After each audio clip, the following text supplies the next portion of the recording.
Have you ever watched a musician playing an instrument? If you are older than 4, you most probably have.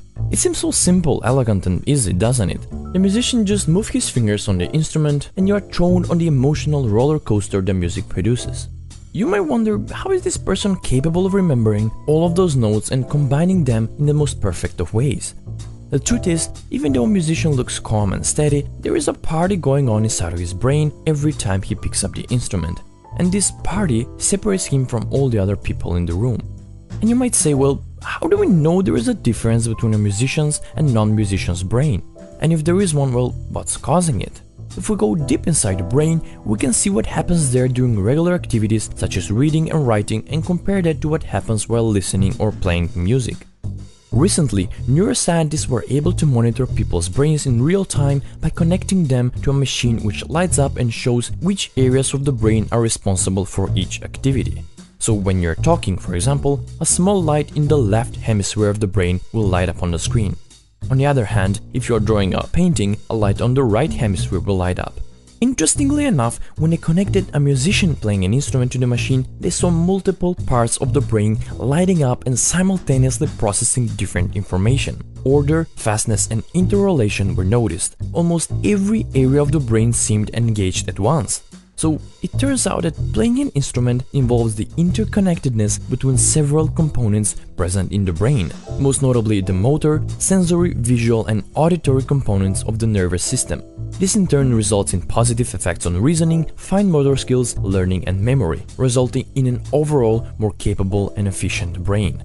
And with this full brain workout that involves the artistic and aesthetic dimensions of learning that is unique of playing an instrument, musicians are able to apply this newly gained strength to all other activities as well. We all have the one situation when we're headed to the store to buy some coffee, and then we get inside the store and we buy everything else but the coffee. Well, a musician would most likely not have this problem, because his memory is better organized than ours. As stated in a paper by Ann Staclosa, based on research by Anita Collins, this memory enhancement is attributed to the musician's highly connected brains giving a memory multiple tags. This process is subconsciously trained when learning to play an instrument because of the interconnectedness between the visual, auditory and motor functioning and activity going on in the brain when we play a musical instrument.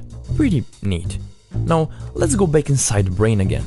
We know that the brain is divided into two hemispheres, the left being the logical and linguistic one, and the right being the creative.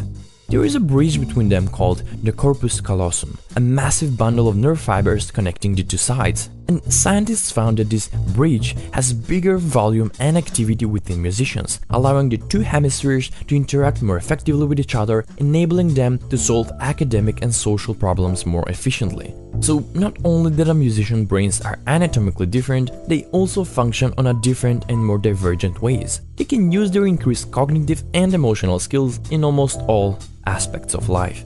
You probably already feel a bit jealous because they get to use their brain on a whole nother level. And you probably are still wondering if playing an instrument will make you a genius. Are the long hours of practicing in front of the piano the secret formula to unlocking the full potential of your brain? Even though we can't promise you that you will become the next Einstein, anyway, he played the violin, so there's that. The great news is that, according to recent research, anyone who plays an instrument, even if he started at an old age, showed some kind of increased brain functioning. It's actually good prevention for old age brain diseases such as dementia and Alzheimer's. So even though there is still a lot of research to be done on the subject, we are more sure than ever that playing an instrument is one of the most demanding and rewarding activities for your brain. This remarkable sensory-rich process is one of the best exercises you can provide for your brain.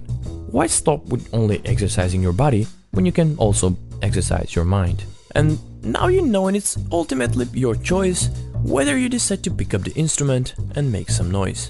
But as always, I'll see you in the next one.